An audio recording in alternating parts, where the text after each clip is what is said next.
2 మాసాలు అయిపోయింది, 2 వర్షాలు కూడా అయిపోయింది. నా విగ్రహ ప్రతిష్ట చేస్తానని మాట తీసుకుంటున్నారు, కానీ మీరు మాత్రం చెయ్యట్లేరు. మీరు కానీ నా ఆగ్రహానికి మీరు గురి అవుతున్నారు.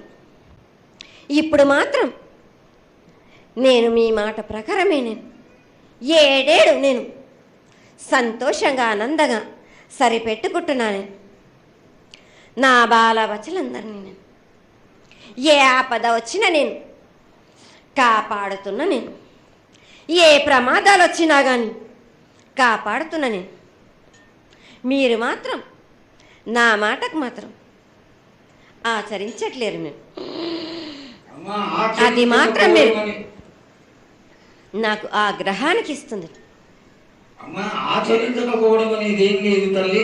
ఎసురుబాటు లేక ప్రతిష్ట చేయలేకపోతున్నామే తప్ప చేయకూడదనేది ఇట్లా కాదు తల్లి.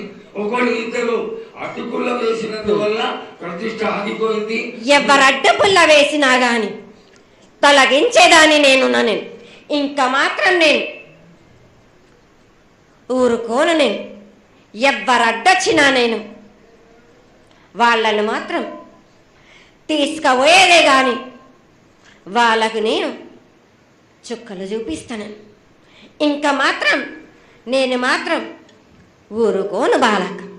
చాలా సంతోషం తల్లి. నువ్వు అండగా ఉండి చేయించుకున్న పక్షంలో తప్పకుండా నీ ప్రతిష్ట చేయించుకుంటాం. ఆగ్రహం వద్దు తల్లి.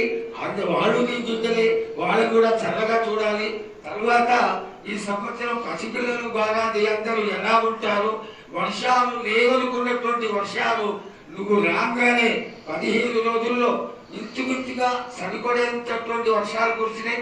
కానీ చక్కటి వర్షాలను కురిపించి పాడి పంటలు ఇచ్చి మమ్మల్ని అందరినీ ఆశీర్వదించి నీ యొక్క అనుగ్రహాన్ని తెలియజేయ తల్లి.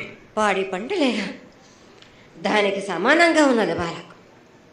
గత ఏడు చెప్పినట్టు ఈ ఏడు కూడా మీకు వర్షాలు మాత్రం కుంభ వర్షాలు ఉన్నాయి.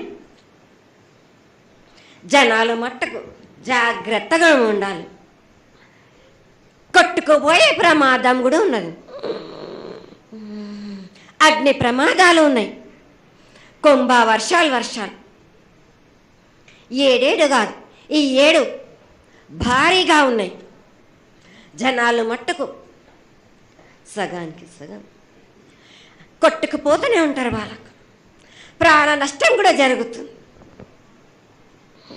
అది జరగకుండా ఆపాల్సిన బాధ్యత నీదే కదా తల్లి.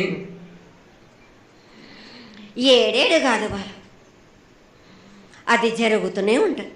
కానీ ఈ 7 మాత్రం భారీగా ఉంటాయి.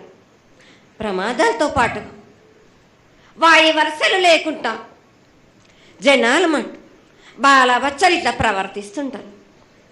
ఎట్లెట్లా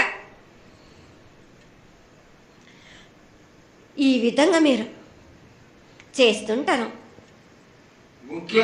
వాయి వరుసలు లేకుండా కళ్ళు తల పైకెక్కి మీరు ఘోరాలు చేస్తుంటే అట్లట్లు మీరు ఈ 7 మీరు ప్రమాదాలు జరుగుతూనే ఉంటాయి. ప్రాణ నష్టం కూడా జరుగుతూనే ఉంటాయి. వాళ్ళని మాత్రం నేను మాత్రం వదిలిపెట్టను. నేను